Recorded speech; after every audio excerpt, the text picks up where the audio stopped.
And I should also add that this is my fourth time in Russia, not my first time. The first time was in 1988, and then in 93, and I'm so happy to be here again. It's very exciting, and I'm happy that you're all here. С большим удовольствием уже 4-й раз приезжаю в Россию. Первый раз был страшно давно, в 88 году, потом в 93-м, в Москве 2-й раз. So I should just explain how I got involved in this. I was a college professor for 25 years, and I was sort of frustrated that my students did not seem very motivated. Давайте я сначала расскажу, как я дошла до жизни такой. Сначала я в колледже преподавала психологию 25 лет, и меня очень сильно расстраивало то, что студентам, ну вы понимаете, что как бы колледж — это старший класс средней школы, им было абсолютно наплевать на мой предмет. And then my own children went to school, and they did not seem very motivated, and I tried to talk about this to my social science colleagues, and I was shocked to discover that their children were not always motivated either. Потом мои дети пошли в школу, у них тоже как-то с мотивацией к обучению все было очень плохо. Я решил это обсудить с коллегами по цеху, занимавшимися социологией, преподававшими социологию. Выяснилось, что у них в семье те же самые проблемы. So you could understand that I was very motivated to study motivation. Вот так вот появилась моя мотивация к изучению мотивации. And you probably have heard about some of these chemicals, and they are the ones that create these very strong impulses that make us want to act. And when I found that animals have the same chemicals that we have, I thought, wow, that explains everything. Ну, тогда я гораздо ближе познакомилась с хорошо знакомыми вам химическими веществами, которые предопределяют наши сильные реакции на то, что с нами происходит, или заставляют нас очень сильно хотеть действовать. И когда я узнала, что, оказывается, они у нас общие с другими млекопитающими, тут-то мне показалось, что я во всем разобралась. You have probably heard of these chemicals in the news in different places. But mostly we hear about them in the disease context. And what I talk about it is how they work naturally, how they're supposed to work, instead of thinking there's something wrong. Слова на экране все, уверен, вам хорошо знакомы. Они достаточно часто всплывают в новостях, а если вы с ними сталкиваетесь, то, скорее всего, в каком-то контексте, где обсуждаются заболевания. Мне было интересно, наоборот, узнать больше о том, как они работают в нормальных, естественных, здоровых условиях. So the brain chemicals that make us feel good are inherited from earlier animals. You know what? You don't need to say it if I'm saying exactly what's there. Okay. And they did not evolve to make us feel good. They evolved to promote survival. And that was so important when I realized that. We're not designed to just feel good sitting around doing nothing. We're designed to take action to meet survival needs. Смотрите, мы только что договорились, что там, где Лоретта будет говорить ровно то, что у нее на слайде, я это не перевожу. Мы же можем с вами, вы смотрите одновременно на слайд и слушаете. Вот для меня было очень важным это открытие, что оказывается с такой нейрохимической, физиологической точки зрения человек был спроектирован не для того, чтобы постоянно получать от жизни удовольствие, а для каких-то совершенно других задач. So our chemicals evolved to do a job. And when you know how they work in animals, it's very easy to see the feelings that they're creating in you. Если мы разберемся в том, как те или иные химические вещества работают в животных, например, в млекопитающих, гораздо проще будет опознавать их в действии в нас самих. You can think of it like a GPS system. A happy chemical motivates you to go toward a reward, and an unhappy chemical motivates you to withdraw to protect yourself. В определенном смысле можно их сравнить с, не знаю, GPS-системой. Они регулируют наше положение в пространстве. Гормоны счастья нас подталкивают к чему-то, что нас привлекает к тому, что можно считать наградой. Ну а противоположные им, наоборот, заставляют нас убегать и прятаться. And obviously, we are not saying to ourselves in words, I want to survive, but that's what turns on the happy chemicals. Надеюсь, у вас нет такого внутреннего диалога, в котором вы себе говорите «я хочу выжить». Но при всем при этом этот внутренний диалог есть у ваших гормонов и нейромедиаторов. And yes, that is a real brain, a pickled brain, and that's why I had to wear gloves. Предупреждаю ваш вопрос. Да, реальный мозг, больше того, маринованный, и именно поэтому я в перчатках. And it's very heavy, so we're working hard just to hold our heads up. Кстати говоря, очень тяжелый, поэтому нам приходится прилагать очень большие усилия просто для того, чтобы ходить с гордо поднятой головой. So happy chemicals are not designed to be on all the time. They're designed to turn on and then turn off when the job is done and wait until there's another moment when you need them. В общем, гормоны счастья не должны у нас работать постоянно, они должны включаться тогда, когда возникает конкретная ситуация в окружающей нас жизни. Как только они свою функцию выполнили, они должны, по идее, выключаться. And so we're designed to have ups and downs. So if we have ups and downs, it means we're normal. It doesn't mean you have a disease. It doesn't mean the world is bad. We're designed to have ups and downs. С этой точки зрения получается, что перепады настроения – это абсолютно нормальная история. Она не значит, если вы испытываете перепады настроения, это не значит, что вы чем-то больны, это наоборот означает, что вы здоровы. So 3 reasons. So when your happy chemicals turn on, they only turn on like a signal for a short time, and then they're metabolized and they're gone. And then they only turn on again when there's another need. Включаются они обычно ненадолго.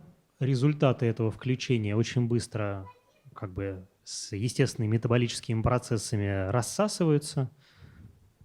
The second reason we have ups and downs is because your mammal brain cares about the survival of your genes. And that means anything related to reproduction and protecting children creates big surges of positive and negative. Еще можно объяснить сильные перепады нашего настроения тем, что с точки зрения нашего мозга главное – это воспроизводство нашего генного материала. Поэтому на фоне какого-то среднего эмоционального уровня мы испытываем достаточно сильные взлеты и падения эмоциональные под воздействием разных гормонов.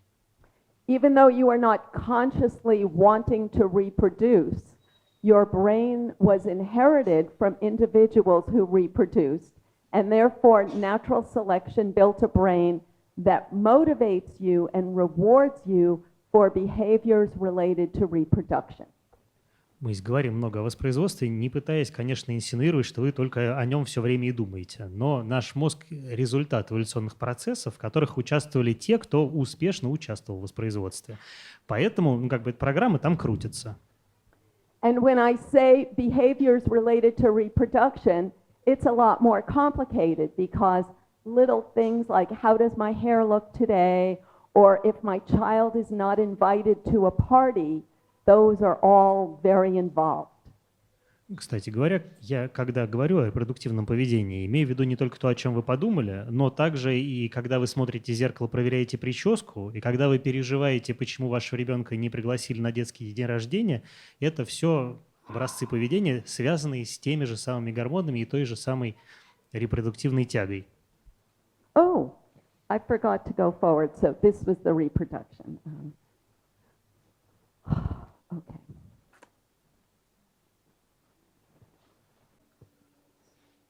So this is how our brain is designed to work, obviously. Вот эта структура в наш мозг заложена. So let's see what turns on each of the chemicals in a young animal, because that makes it easy to understand what is happening underneath our verbal brain. Давайте разберемся в том, как работают те же самые гормоны-нейромедиаторы у млекопитающих, и потом убедимся в том, что у нас происходит то же самое, потому что у нас есть лимбическая система, которую мы с ними делим. And we'll also then have time to talk about how to build new pathways in your brain to turn on your happy chemicals in new ways. А дальше обсудим, что можно делать для того, чтобы формировать новые нервные проводящие пути и таким образом приобретать новые способы погружения себя в то или иное эмоциональное состояние. So, dopamine is the expectation of a reward. Дофамин как предвкушение награды. And how you define a reward depends on whatever turned on your dopamine in your unique individual past. Детство у каждого было разное, поэтому представление о награде может сильно различаться. But we all have a lot in common because we're all born hungry and we don't have the ability to get food for ourselves. And so when someone gives us food, we build a pathway that says, yes, this meets my needs. При всем при этом много было у нас общего. Например, мы все родились голодными и никак не могли покормиться сами. Поэтому еда у большинства из нас вызывает достаточно сильный дофаминовый отклик. И каждый раз, когда мы видим какую-то вкусную еду, мы понимаем, это то, что соответствует нашим потребностям. So in the animal world, there are no refrigerators, so you have to look for food all the time in order to meet your needs. And dopamine gives you a good feeling when you take the steps to get what you need. Поскольку в природе с холодильниками плохо, приходится постоянно искать еду, и дофамин дает вам какое-то психологическое подкрепление каждый раз, когда вы делаете очередной шажок в направлении долгожданной еды. So if you had dopamine all the time, then it wouldn't do its job. The idea is when you see that fruit, then you say, that's what I need, I can get it, I need to take steps. And that makes you feel good. Если бы дофамин выделялся постоянно, он бы не работал. А так он выделяется тогда, когда вы уже заприметили вкусную еду неподалеку, но к ней еще нужно сделать несколько шажков. Dopamine also releases energy, and that's why we feel it as excitement as well as joy. Дофамин способствует высвобождению энергии, именно поэтому мы его ассоциируем с приятным возбуждением и радостью. But in the animal world, you need that energy in order to get the reward. В царстве животных эта энергия абсолютно необходима, потому что без нее награду во многих случаях просто было не догнать. So imagine a person who is playing a video game. They are trying to get a reward, go, go, go, go, but they're not really using the energy, so they get frustrated. Представь себе человека, который играет, судя по тому, что показывает Лоретта, на телефоне. Он вроде как все время стремится к награде, но энергию своему деть некуда. Отсюда возникает чувство неудовлетворенности, фрустрация.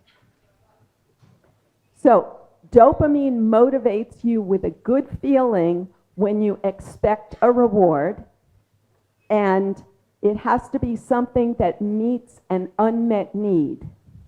Итак, дофамин – это приятное ощущение близости награды, связанной с какой-то незакрытой у вас в моменте потребностью. For example, if I have no water, then I am very motivated to get water. But as soon as I have water, then it doesn't turn on my dopamine and it doesn't give me a good feeling. Например, если у меня жажда, у меня выделится дофамин тогда, когда я увижу воду. Как только жажда будет насыщена, эта дорожка нервная перестанет работать. So once you get that thing that you seek, the dopamine stops, your body eliminates it, and then you have to take another step to get more of the good feeling. Так что если вы подсели на эти приятные ощущения, нужно постоянно искать какие-то новые потребности и их удовлетворять. So it's easy to see why people are always looking for ways to stimulate that good feeling and sometimes do it by repeating things that are not good for them in the long run. Здесь многие из вас могут вспомнить примеры того, как люди, пытаясь максимизировать дофаминовое удовольствие, повторяют одно и то же модель поведения и таким образом в долгосрочной перспективе наносят себе вред. So we are all born with billions of neurons, but almost no connections between them. And so the connections you have depend on your past experience. Когда человек рождается, в мозге у него уже есть миллиарды нервных клеток, а вот соединений между ними еще очень мало. Your dopamine experience tells you how to get more dopamine. Дальше с нами происходят те или иные ситуации, которые помогают, с одной стороны, проложить связи между нейронами, а с другой стороны нас учат, что выполнение вот такой-то процедуры приводит к радостному состоянию. But it's not always a good guide because everyone is wired by the experience of an inexperienced child.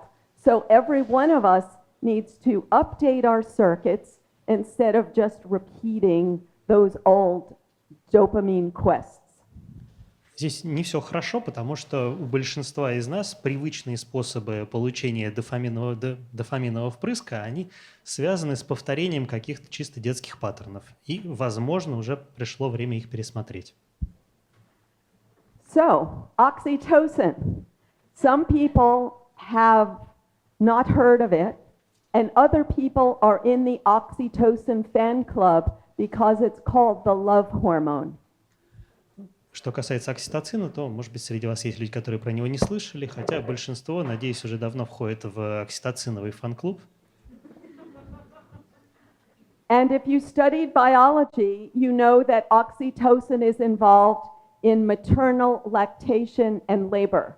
Is that correct? Yeah. Ну, если вы изучали биологию, то вы, наверное, хорошо помните, что окситоцин связан с чувством привязанности, он вырабатывается у молодых матерей во время, ну, собственно, начинает вырабатываться уже во время родов, и потом в течение всего периода лактации тоже вырабатывается очень активно. But let's go to the deeper feeling involved. In one word, you can call it trust. Если описать окситоцин одним словом, будет слово «доверие». Now, in the monkey world, if I let you close enough to touch me, you can kill me. В мире приматов близкий контакт – это всегда проявление очень большого доверия. Если я вас впускаю в свою интимную зону, вы меня и убить можете. So I only let you touch me if I trust you. Поэтому абы кого близко к себе я не подпущу. So touch and trust always go together. То есть возможность физического контакта и доверия очень тесно связанные вещи. And they both stimulate oxytocin. И окситоцин вырабатывается и от того, и от другого. And you've probably seen these heartwarming pictures of monkeys picking bugs out of each other's fur. Ну, вы наверняка видели массу мимимишных картинок, так называемого груминга, где обезьяны друг у друга кого-то из шерсти выбирают. And it's complicated. If I groom your fur, you may not groom my fur. Это очень сложная экономика, ну, потому что я могу проявить как бы первую инициативу и поискать у вас в шерсти или в голове. Это не значит, что вы мне ответите любезности. But you might do something else for me, and that's what monkeys are always weighing is the benefits and costs of their social associations. Ну, к счастью, есть и другие валюты в любой как бы группе обезьян. Можно расплатиться за груминг чем-то еще. И у обезьян на самом деле там сложное экономическое мышление. Они как-то сопоставляют, сколько минут груминга будет адекватной платой за то, что ты сделал мне в прошлый раз. And they don't do that with a verbal intellectual brain. They do it with the oxytocin pathways built from their individual past experience. Причем наш с вами вербальный, хочется сказать, неокортекс у них в этом процессе не участвует. За это у них отвечают окситоциновые, скажем так, воспоминания. Now, in the state of nature, if you leave the herd, a predator will eat you. And those guys are gone, and we're not descended from them. So we're descended from mammals who were smart enough to seek the protection of a group. В царстве животных те, кто отбивался от стада, обычно не выживали. Мы с вами, очевидно, являемся наследниками тех, кто от стада далеко не отходил. And natural selection built a brain that rewards you. Your brain rewards you with a good feeling when you have a group to protect you, and that good feeling is oxytocin. Мозг нас, собственно говоря, награждает за это чувство локтя. Поскольку с эволюционной точки зрения выгодно быть внутри стада, мы испытываем приятные чувства тогда, когда находимся в тесном физическом контакте с другими людьми. But it's complicated. We all know that our groups often make us unhappy as well as happy.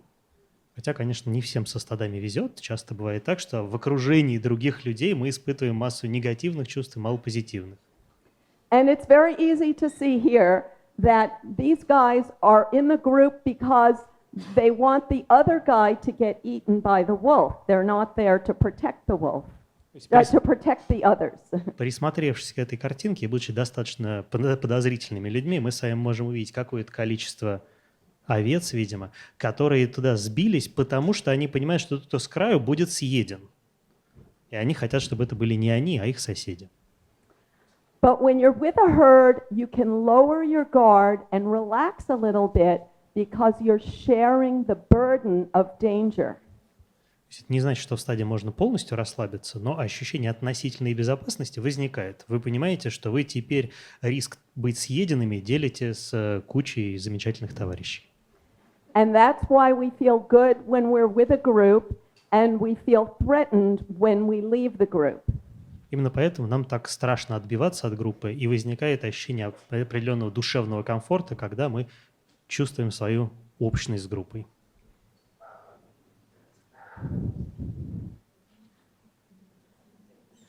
I have to say that this is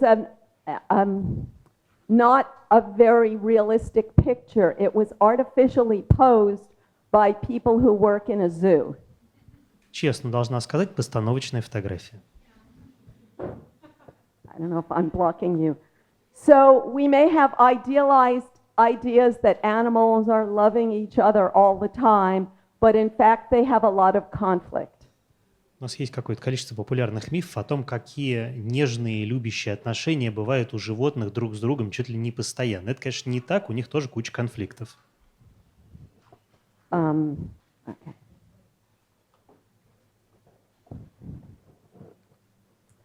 Let's see.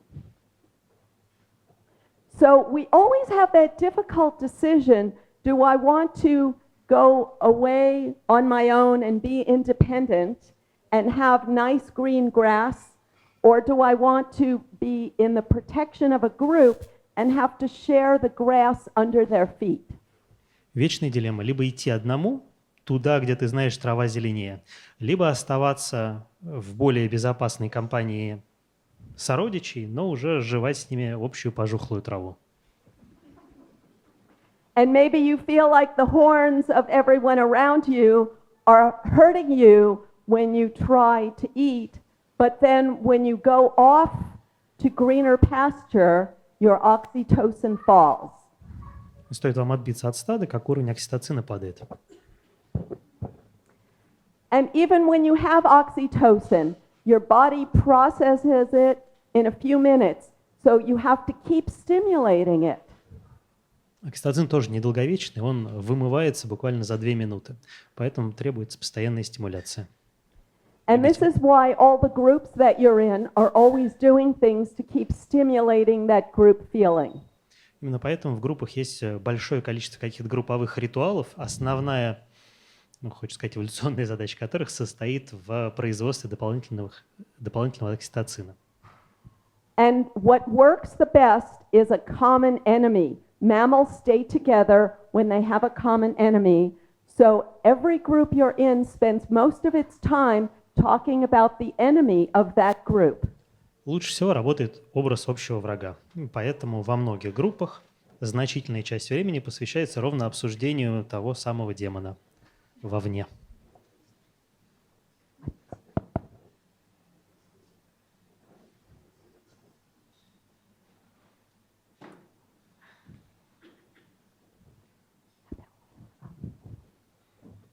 Let's change places so that, hi. So, serotonin is the most complicated one to explain. Действие серотонина объяснить труднее всего. Because we've all heard about it in the context of antidepressants. Потому что все, наверное, про него слышали в контексте антидепрессантов. But I learned a very different approach.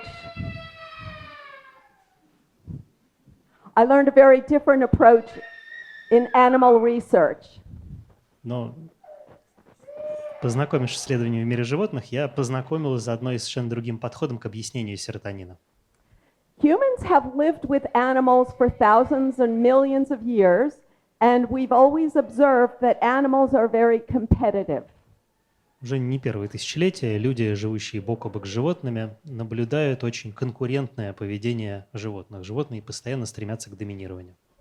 And the animals who are more competitive end up getting more food, more mating opportunity, and they make more copies of their genes.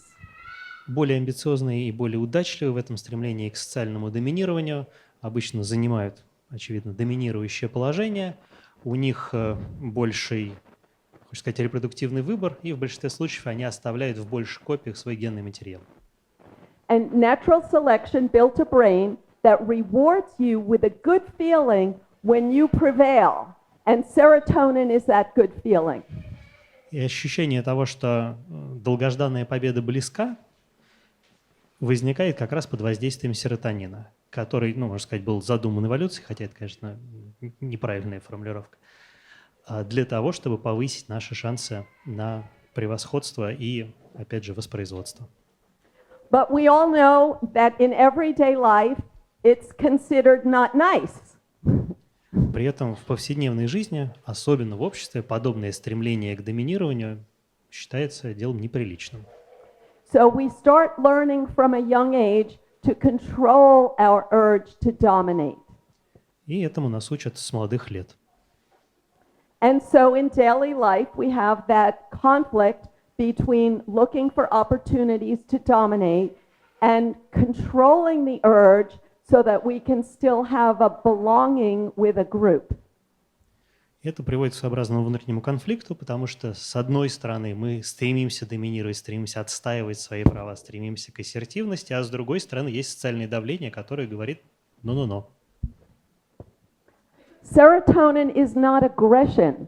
So when you want to prevail, it means that you have confidence in your strength.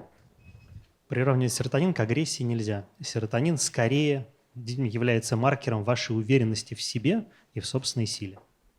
If a monkey tries to take a banana and a stronger monkey is there, it will get bitten. So it will only take a banana when it feels like it's stronger. Если две обезьяны сидят перед бананом, и одна хочет протянуться к банану и взять его, она понимает, что если другая обезьяна чувствует себя как-то более сильной и более доминирующей, она может ее ударить, укусить и банан забрать. Поэтому если ты к банану тянешься, это значит, что ты в себе уверен. And that is why your brain is constantly comparing you to other people and trying to decide whether you're stronger or weaker. Вот наш с вами мозг имеет постоянно работающий встроенный калькулятор, который сравнивает нас с окружающими людьми и пытается постоянно ответить на вопрос, можно тянуться к банану или нельзя. And when you decide that you're weaker, it feels like a crisis. It releases the survival threat chemical.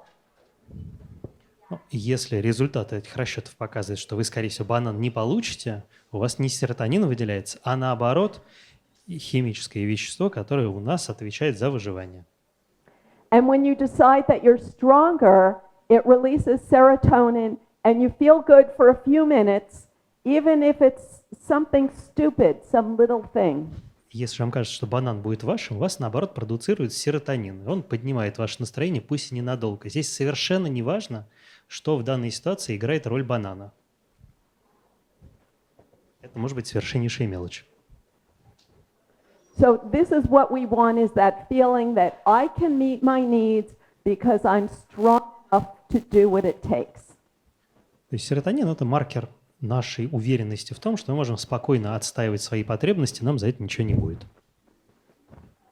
It's easy to see that other people are doing this all the time, but we don't like to see it in ourselves. Нам очень легко подмечать такое поведение у других людей, у себя почему-то мы не любим это делать.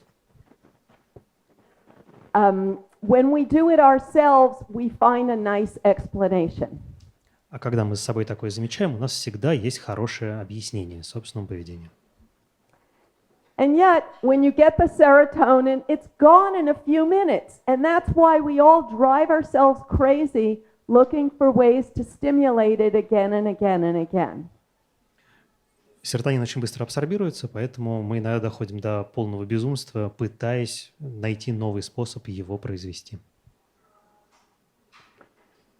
And anything that worked in your past built a pathway that tells you this is the way to feel important today. Ну, определенные дорожки в мозге у нас сформированы. И с точки зрения мозга не нужно ничего придумывать. Нужно просто идти по этим дорожкам для того, чтобы чувствовать себя важным и успешным. Okay. So I'm going to go a little faster, but I'm happy to have questions later. И, с вашего позволения, ускорюсь, но на вопросы ваши с удовольствием потом отвечу.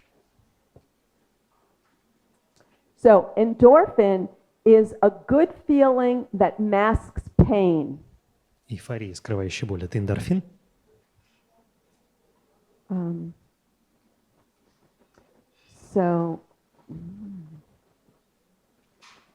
Okay.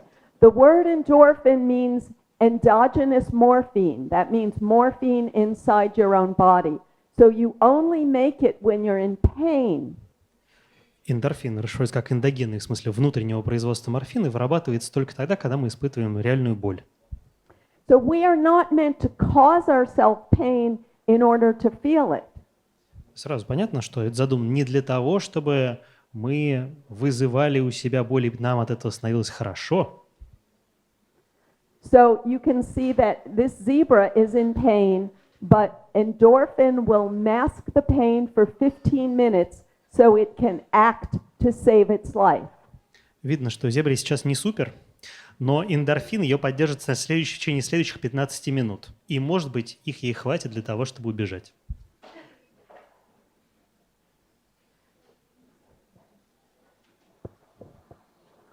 So if you were a caveman and you broke your leg, endorphin would mask the pain for 15 minutes so you could look for help. And after that, we need pain because it tells you to protect an injury. Скажем, если вы были пещерным человеком и сломали ногу, вам бы эндорфин помогал первое время, игнорируя эту боль, добираться до вашей стоянки. А потом он бы отключился, потому что боль – это очень важный маркер того, что что-то нужно срочно делать, нужно ногу лечить или хотя бы перевязать и дальше сильно не трогать. So many people have gotten the idea that exercise is a good way to trigger this and to have a great feeling. But you only get it if you exercise to the point of hurting your body. Вы наверняка слышали про кайф бегуна и про другие ситуации, когда, занимаясь очень много спортом, ты в какой-то момент испытываешь необычный волшебный подъем. Он может произойти только если вы уже перешли порог физической боли. And this is why I'm always very careful to emphasize that I am not advocating that you hurt yourself to trigger the good feeling. Мне постоянно приходится в своих лекциях специально проговаривать. Я никого не призываю доводить себя вот до такого состояния, чтобы ненадолго почувствовать эндорфиновую радость. Fortunately, you get a little bit from laughing. К счастью, небольшое количество эндорфина вырабатывается просто от смеха. And you also get a little bit whenever you move, so it's good to move often, but you only get a little, you don't get a high. Мизерное количество вырабатывается вообще от физической активности, но, правда, совсем небольшие в сравнении с тем, что вы получите в случае реальной боли. How much time left? Сколько времени у нас, Настя? How much time left? 25. 25 minutes? Oh, good. Okay. So life is confusing because of all of these ups and downs, and you can see why, because every one of these happy chemicals has some limitations. Путаница, о которой идет речь на слайде, связана, собственно, с тем, что вроде как постоянно включаются те или иные гормоны, но включаются ненадолго, и есть ограничения, связанные с их работой. If you try to stimulate them in the short run, you can have bad consequences in the long run. Ну и пытаясь постоянно стимулировать их выработку, мы, скорее всего, нарвемся на какие-то серьезные последствия в долгосрочной перспективе. And this is why we have to carefully observe our habits for stimulating them and know that we have the power to create new habits. Поэтому нам нужно присмотреться к тем способам, которые мы сейчас стимулируем выработку этих гормонов, и, может быть, найти новые, тем более, что это возможно.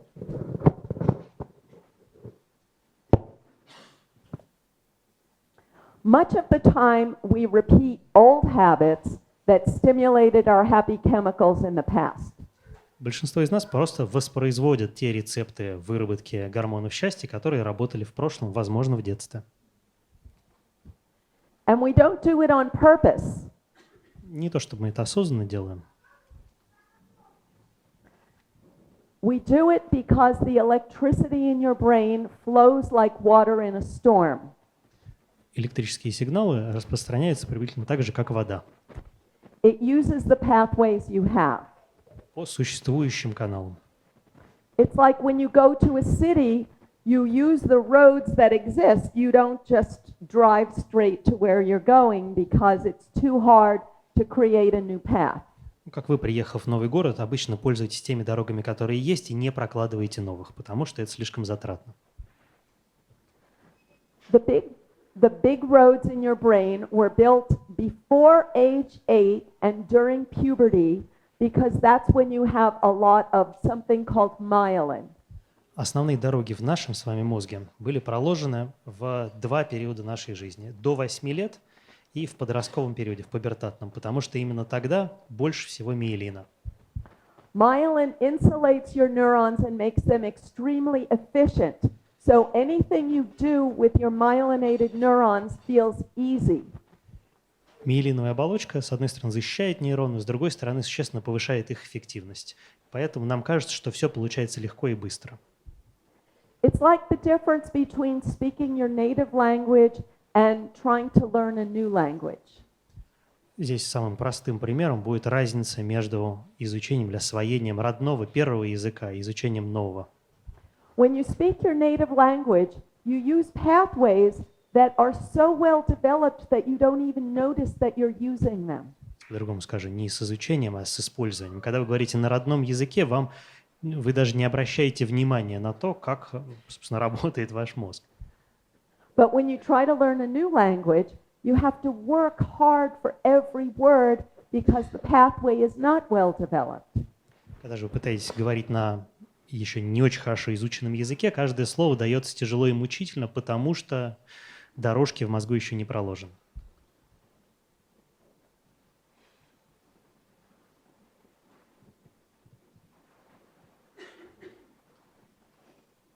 Okay. So when you leave the pathway that you've already myelinated and try something new, Если же мы уходим с привычной накатанной миелинизированной дорожки и пробуем что-то новое, it's hard to do and it even feels wrong. мало того, что получается плохо, так есть еще и ощущение, что занят какой-то фигней.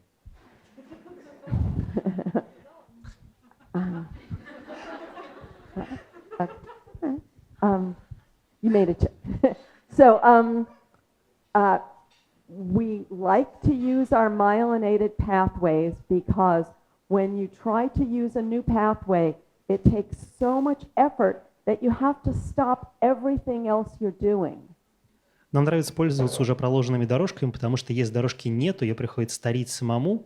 Это очень затратная, очень высокой концентрации требующая операция. Мы не можем одновременно с этим делать что бы то ни было еще. And when you use your old pathways, it's so easy that you can do many things at the same time. В то время как по старой дорожке мы легко можем ехать, параллельно выполняя несколько других операций.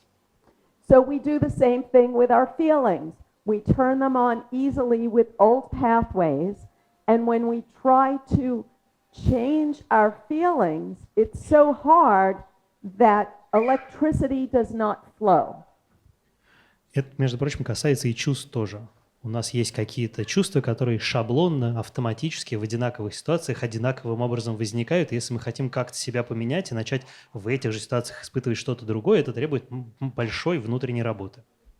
And it even feels dangerous because it feels like you're losing contact with all of the survival knowledge that you spent your whole life building. Ну, есть ощущение, что мы занимаемся чем-то страшно опасным, потому что мы в этот момент отказываемся от всего того, казалось бы, страшно полезного опыта, который приобрели за всю предыдущую жизнь. Finally, some good news. Есть хорошие новости.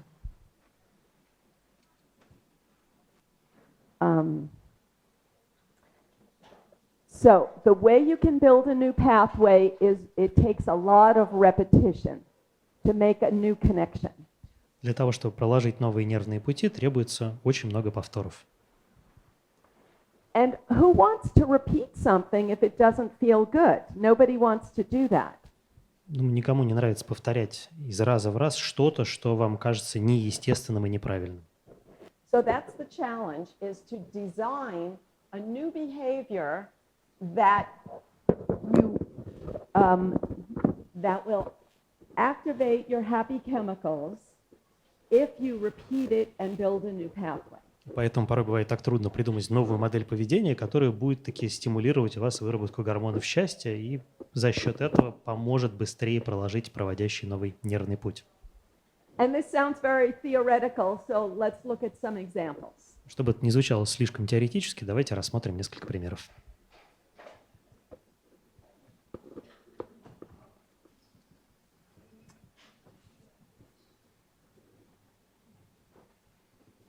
So, if you focus on a new goal and take small steps, you will trigger dopamine again and again, and you will start to expect a good feeling. Выбрав какую-то цель и непрестанно каждый день двигаясь к ней маленькими шажками, подчеркиваю, даже мизерного шажка будет достаточно, вы приучите свой мозг вырабатывать дофамин и больше того, начнете уже ожидать положительных чувств каждый раз, когда вы в направлении выбранной цели двигаетесь. Now you may be thinking, I'm already trying, or you may be thinking, I've tried everything and I can't make any progress. Может быть, вы сейчас думаете, что я это уже пробовал, ничего не получилось, или я пробую это сейчас и не вижу никакой разницы. And I like to look at videos of a mountain goat because they can climb a cliff that's so steep just by taking small steps. Я в таких случаях люблю показывать видеоролик, демонстрирующий, как какой-то горный козел, архар, залезает на, казалось бы, абсолютно неприступную скалу. Но он движется маленькими шажочками, его ничто не может остановить. Small steps are enough to stimulate your dopamine as long as you keep taking them toward a goal. Для стимулирования выработки дофамина достаточно маленьких шажков. Now you can't always make progress, so I recommend to have 3 goals: short run, long run, and medium. Не всегда можно, собственно, сдвинуться с мертвой точки, поэтому я обычно рекомендую поставить себе 3 цели на разных горизонтах, ближнем, среднем и дальнем. So then when one goal is blocked, you can shift to another and another, so you always have that feeling that you're moving toward a reward. Поэтому, если у вас какой-то целью затык, вы можете временно переключиться на другие и все равно получать свои дофаминовые кайфы. So let's talk about a new oxytocin circuit. So, Что делать с окситоцином?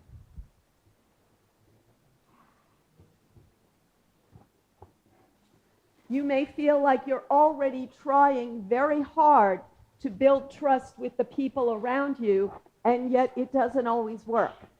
Может быть, вам кажется, что вы и так уже прилагаете огромные усилия к тому, чтобы выстроить доверительные отношения с окружающими людьми, только ничего не получается.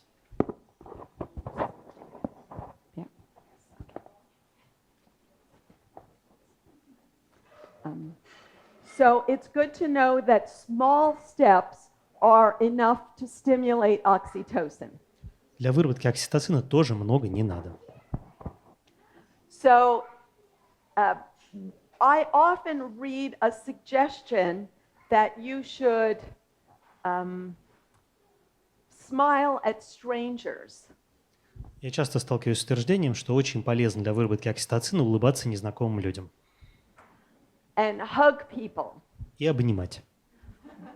Не обязательно незнакомых, но обниматься полезно. But in my opinion, what your inner mammal is looking for is protection. And if you're only bonding with strangers, then they're not there for you when you need them. Есть сомнения в том, что совет про незнакомцев будет работать, потому что с точки зрения нашего внутреннего млекопитающего они какие-то бесполезные, эти люди. Если они совсем незнакомые, вы с ними больше никогда не встретитесь, и толку никакого от них не будет, они вас не поддержат, не защитят. So what what your mammal brain really wants is people that will be there for you in the long run. С точки зрения внутреннего млекопитающего, нам нужно регулярно убеждаться в том, что близкие нам люди, которые будут с нами в какой-то трудный момент, нас своим вниманием и поддержкой не оставят. And yet it's easy to think that everyone you know is stupid. При всем при этом легко, конечно, поймать себя на мысли, что нас окружают исключительно недостойные и глупые люди. It always feels like other people are stupid because each of us has a brain built from our own experience, which makes other people seem wrong. Ну, так устроен наш мозг, нам кажется, что это мы всегда действуем правильно, а все остальные, конечно, неправы.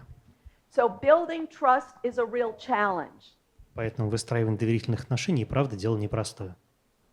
And so it's good to know that small steps repeated often are a good way to build trust. При всем при этом достаточно маленьких шажков для того, чтобы выстроить доверительные отношения.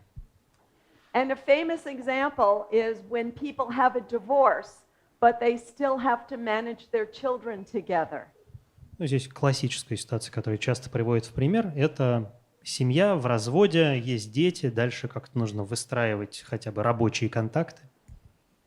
So if you have very low trust with someone, I'm not saying that you should trust them completely, but you take one small step and they take one and repeat it. Ну, для того, чтобы договориться и выстроить хотя бы рабочие отношения, самая эффективная методика – это методика минимальных взаимных уступок. Когда вы делаете небольшой шаг навстречу супругу, который скоро перестанет таким быть, он отвечает вам взаимной любезностью, и вы постепенно сближаете позиции. Просто потому, что пойти сразу на большой шаг вперед и оказать большое доверие очень стрёмно. So how to build a new serotonin circuit? So we all have our past experience of what worked before. У нас у всех есть старые, раньше работавшие рецепты. So, for example, one person maybe was a soccer star when they were young, so their confidence is based on being a soccer star. Может быть, вы лучше всех играли в футбол в 9-летнем возрасте, и это дает вам уверенность в себе и чувство собственного превосходства. And maybe another person has low expectations because they did not get a lot of respect when they were young. Ну или наоборот, человек может быть сильно неуверенным в себе, потому что никогда в детском возрасте не сталкивался с поддерживающим, доверительным, уважительным, прошу прощения, отношением со стороны важных для него людей. And life is equally hard for both of those because you can't be a soccer star in the adult world. You still have to work to get attention, and then after a few minutes, the serotonin is gone. Как ни странно, первый человек не то чтобы в выигрышном положении в сравнении со вторым, потому что его футбольные успехи в 9-летнем возрасте уже никого не интересуют, а серотонина все равно хочется. So everyone wants that feeling of being special, and yet it's not possible for everyone to be special at the same time. Нам всем хочется чувствовать себя важными и уникальными, очень трудно всем такими себя чувствовать одновременно. So the best you could do is to constantly remind your inner mammal that it's not a crisis, it's not a threat if someone else is special at that moment. Но мы можем регулярно напоминать своему внутреннему млекопитающему, что нет никакой беды, нету точно никакого кризиса только из-за того, что кто-то другой в данный момент остро переживает собственную уникальность и превосходство. And you can give yourself a moment to be special. You don't have to wait for the world to say that you're special. You can decide that you're special in your own unique way. Ну и, к счастью, нам совершенно не обязательно получать много внешних подтверждений нашей уникальности. Мы сами на себя в этом смысле легко можем работать. But it only works for a few minutes, so then you have to do it again 3 times a day for 1 minute. Focus on your strengths. Серотонин, к сожалению, недолговечен, но я часто рекомендую 3 раза в день по минуте думать о том, что у вас получается хорошо, в каком отношении вы молодцы. And the rest of the day you may be focusing on your weaknesses and on the strengths of others. Вы можете продолжать переживать по поводу собственных слабостей и сильных сторон других людей весь остальной день. But at least you will build a pathway in your brain that will make it easier to go back to that positive feeling. Но уже будет здорово, если вы выявите энное количество собственных сильных сторон и будете их признавать и праздновать. But it's hard. Впрочем, не утверждаю, что это легко.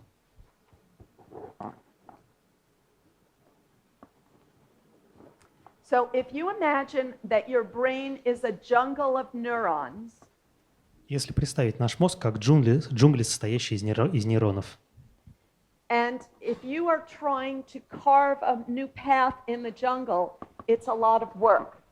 прорубить тропу в джунглях очень тяжело.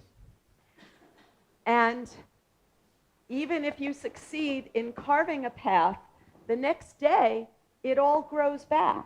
Даже если вы сегодня ее прорубите, с большой вероятностью завтра она уже зарастет. But if you travel the same path every day, Но если вы по этой тропе каждый день будете ходить, you can build a new trail. со временем у вас получится почти регулярный парк. And then it will be easier. Ну и тогда двигаться по вашей тропе будет гораздо проще. But this is not the same as a big modern highway. Все равно, конечно, не получится автострада. So this is the difference between adulthood and childhood, is in adulthood you have the courage to follow the little trail that you created instead of just traveling the highway that you learned by accident when you were young. Это важное отличие взрослого возраста от детского. В детском возрасте мы случайным образом наталкиваемся на очень крутые автострады, по которым так легко ездить, а во взрослом нам должно хватить смелости прорубить себе маленькие тропки и пользоваться ими. But I'm not really saying that everything you learned when you were young is wrong, because if you think that, that's really the child view, like everybody else is wrong. So the adult view is to constantly decide. Я ни в коем случае не пытаюсь здесь защищать инфантильную позицию о том, что все, что вы узнали в детстве, все, к чему привыкли, оно какое-то плохое, его нужно отбросить. Нет, конечно, его нужно пересмотреть, и что-то точно работает, его надо оставлять. But when you build a new trail, you will give your electricity a new place to flow. Но когда вы прокладываете новую тропу, в электрических сигналах в вашем мозге появляются новые возможные точки, в которые они могут идти. And everyone can do it in small steps. К этому способен каждый. Once you build the pathway, you will expect to feel good because the chemicals will turn on when you think about your new project. При достаточном количестве повторов у вас уже сами будут включаться те или иные гормоны и нейромедиаторы тогда, когда вы будете, скажем, предвкушать, не знаю, очередные занятия спортом или работу над проектом. So this has been a very short, simple introduction, and now I'm happy to have your questions. Я коротко и максимально просто постарался обо всем рассказать, с удовольствием отвечу на ваши вопросы. But first I want to tell you where you can get more information. Но сначала должна рассказать, где вы можете прочитать больше о том же самом. So I have two books which you've heard about, and they're here. Oh, this is the English, and the books are here tonight. По-русски у меня вышло 2 книги. Они чисто случайно оказались с нами в одном зале сегодня. The difference between the first book and the second book. The first book is How to Build New Happy Pathways, and the second is if you feel like there's a lot of negative influences around you, how to decide to do it for yourself instead of waiting for other people to fix themselves to make you happy.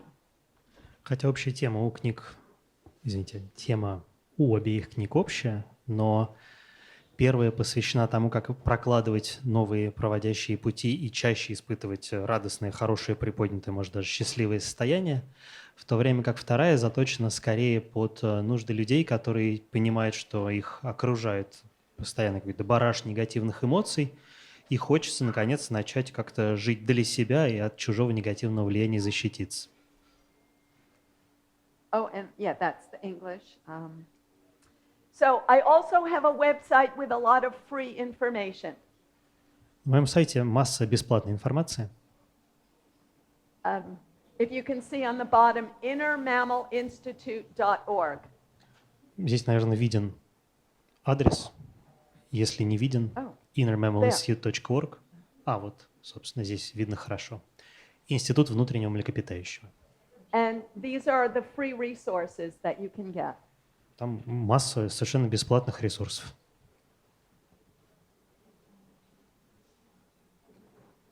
This is another book I have that was not translated. Эту книгу пока не перевели. And next year I'll have a new book on anxiety. И в следующем году у меня выходит книга, посвященная тревожности.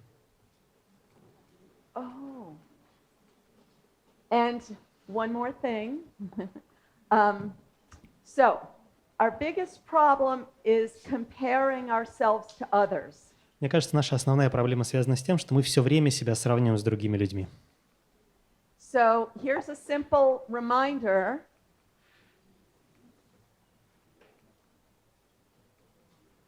Этим несложным повторением. So, it's really hard to prevent your mammal brain from comparing yourself to others. Я хочу намекнуть, что этого делать не надо. Конечно, наш с вами мозг млекопитающего будет пытаться себя все время сравнивать.